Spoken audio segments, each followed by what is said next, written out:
வாழ்க வையகம், வாழ்க வையகம், வாழ்க வளமுடன். குருப்புகழ் வாழ்க, குருவே துணை. அனைவருக்கும் இனிய காலை வணக்கங்களும் வாழ்க வளமுடன் என்ற வாழ்த்துகளும். இவ்வாண்டு மார்கழி மாத தொடர் சிந்தனையாக அருட்தந்தை அவர்கள் எழுதிய மாக்கோலமாய் விளைந்த மதிவிருந்தில் தொகுக்கப்பட்டுள்ள கவிதைகளையும் அதனோடு கூட நூற்றாண்டு நினைவு தினத்தை கொண்டாடி கொண்டிருக்கும் மகாகவி பாரதியின் கவிதைகளையும் ஒப்பு நோக்கி சிந்தித்து கொண்டிருக்கின்றோம். அவ்வகையில் மார்கழி மாதம் 22ஆம் நாளான இன்று அருட்தந்தை அவர்கள் எழுதிய கவி இன்ப துன்பத் தோற்ற மாற்றம் இயல்பாராய்ந்திடில் அன்பெனும் பேரூற்று அறிவிற் சுரந்திடும். இன்பத் துன்பத் தோற்ற மாற்றம் இயல்பாராய்ந்திடில் அன்பெனும் பேரூற்று அறிவில் சுரந்திடும் என்று பாடியிருக்கிறார். இதில் இயல்பை ஆராய்ந்திடும் தன்மை மனிதனுக்கு வேண்டும். இப்போ மனிதனில் இறை அறிவாக இயங்கிக் கொண்டிருக்கின்றது. இப்போ அந்த அறிவில் சுரந்திடும் அன்பெனும் பேரூற்று, அந்த அறிவு எப்பொழுதும் விளைவறிந்த விழிப்பு நிலையில் இயங்கிக் கொண்டிருக்க வேண்டும். அப்படி விளைவறிந்த விழிப்பு நிலையில் அறிவு இயங்கும் பொழுது எப்படி அது இறைவனை உணர்ந்து இறைநிலையின் இயல்பான அன்பு கருணை என்னும் அன்பெனும் பேரூற்றாக அந்த அறிவு மாறிடும் என்பதை அருட்தந்தை அவர்கள் கூறுகிறார்கள். நம்ம மனிதருக்குள்ளே ஏற்படுகின்ற உணர்வு இன்பம் துன்பம். இப்போ இந்த இன்பம் துன்பம் இரண்டும் எதனால் வந்தது என்பதை, அதனுடைய காரணத்தை நுணுகி ஆராயும் பொழுதும் தோற்றம் மாற்றம், எப்படி தோற்றப் பொருட்கள் தோன்றின, அவை எப்படி இயங்கின, மாற்றம் எப்படி இயங்குகின்றன, மீண்டும் அவை எப்படி இறைநிலையோடு கலந்து செல்கின்றன என்பதை, அதனுடைய இயல்புகளை நாம் ஆராய்ந்திடும் பொழுது எதனை கொண்டு ஆராய வேண்டும்? அறிவில். இப்போ மனிதனுள் இறைநிலை அறிவாக இயங்கிக் கொண்டிருக்கிறது. அந்த அறிவை கொண்டு மனிதருக்கு ஏற்படக்கூடிய இன்ப துன்பங்களை, அதோடு கூட தோற்றப் பொருட்களின் தோற்றம், அதனுடைய இயக்கம், அதனுடைய மூலம் அனைத்தும் இயல்பு, அதனை ஆராய்ந்து நோக்கிடில் நமக்குள்ளே இறைநிலையாக இயங்கிக் கொண்டிருக்கும் அறிவு இறைநிலையின் இயல்பான அன்பெனும் பேரூற்று அன்பை சுரந்திடும்.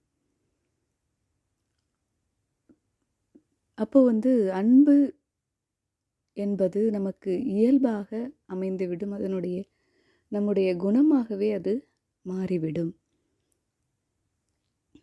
அப்போ இறைநிலை நமக்குள்ளே இருக்கின்ற அந்த இறைநிலையை நாம் அறிந்து கொண்டு அந்த அன்பை வெளிப்பட செய்யும் பொழுது அந்த அன்பின் மூலமாக இருப்பது இறைநிலையே என்பதும் நமக்கு புரிய வரும். இதே கருத்தைத்தான் மகாகவி பாரதியும் பாடியுள்ளார்கள்.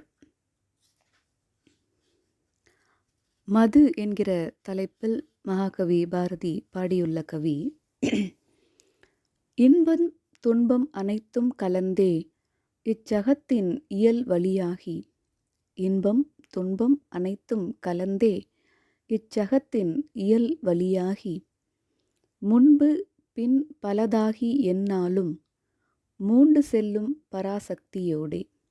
முன்பு பின் பலதாகி எந்நாளும் மூண்டு செல்லும் பராசக்தியோடே. அன்பில் ஒன்றி பெரும் சிவயோக அறிவு தன்னில் ஒருபட்டு நிற்பார். அன்பில் ஒன்று பெரும் சிவயோகத் தறிவு தன்னில் ஒருபட்டு நிற்பார். துன்பம் நேரினும் இன்பமெனக் கொள்வார் துய்ப்பர் இன்பம் மிகச் சுவை கொண்டே.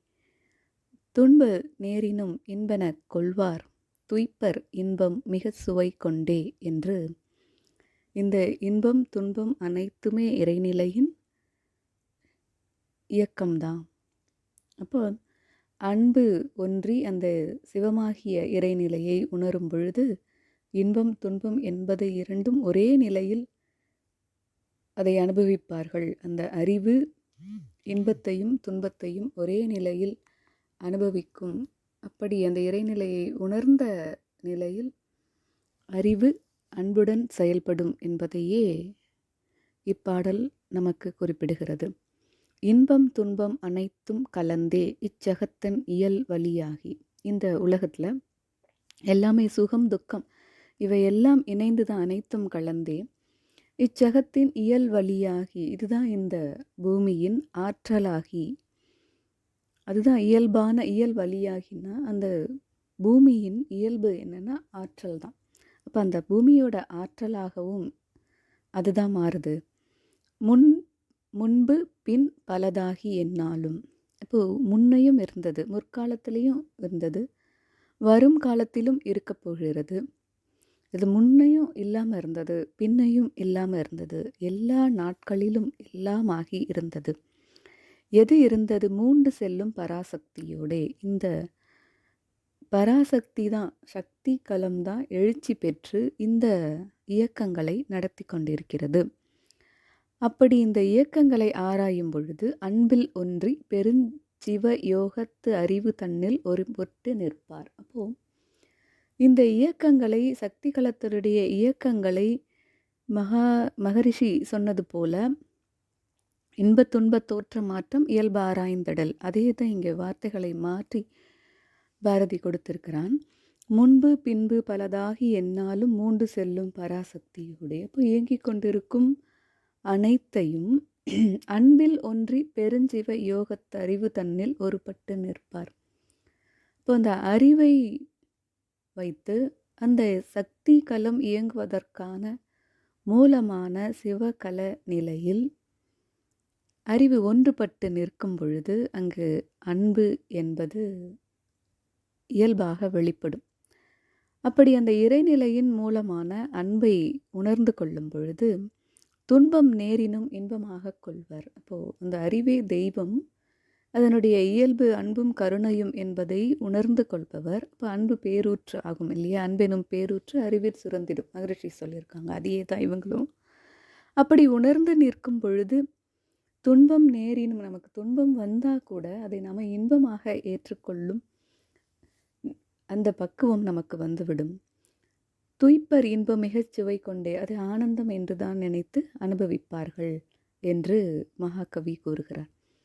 ஆக இரு மகான்களும் என்று கூற வருவது இறைநிலையே மனிதனிடத்தில் அறிவாக இயங்கிக் கொண்டிருக்கும் பொழுதும் அந்த அறிவை ஒன்றுபட்டு இறைநிலையின் மூலத்தையும் அதனுடைய தோற்றம் இயக்கத்தையும் மனிதனுக்குள் ஏற்படுத்தக்கூடிய இன்ப துன்ப உணர்ச்சிகளையும் அந்த அறிவை கொண்டு ஆராய்ந்து தெளியும் பொழுது அந்த இறைநிலையின் அன்பு நம்முடைய இயல்பாக வெளிப்படும். அப்பொழுது ஏற்படக்கூடிய இன்ப துன்பங்களை நாம் சம பாவனையில் உணர்ச்சி வயப்படாத நிலையில் நாம் அனுபவிப்போம் என்ற கருத்தை இன்று உங்களுக்கு கூறி இன்றைய நாள் அனைவருக்கும் இனிய நாளாக அமைந்திட வாழ்க வளமுடன் என்று வாழ்த்தி விடைபெறுவது பேராசிரியர் மாலதி சுப்பிரமணியன். நன்றி. வாழ்க வளமுடன்.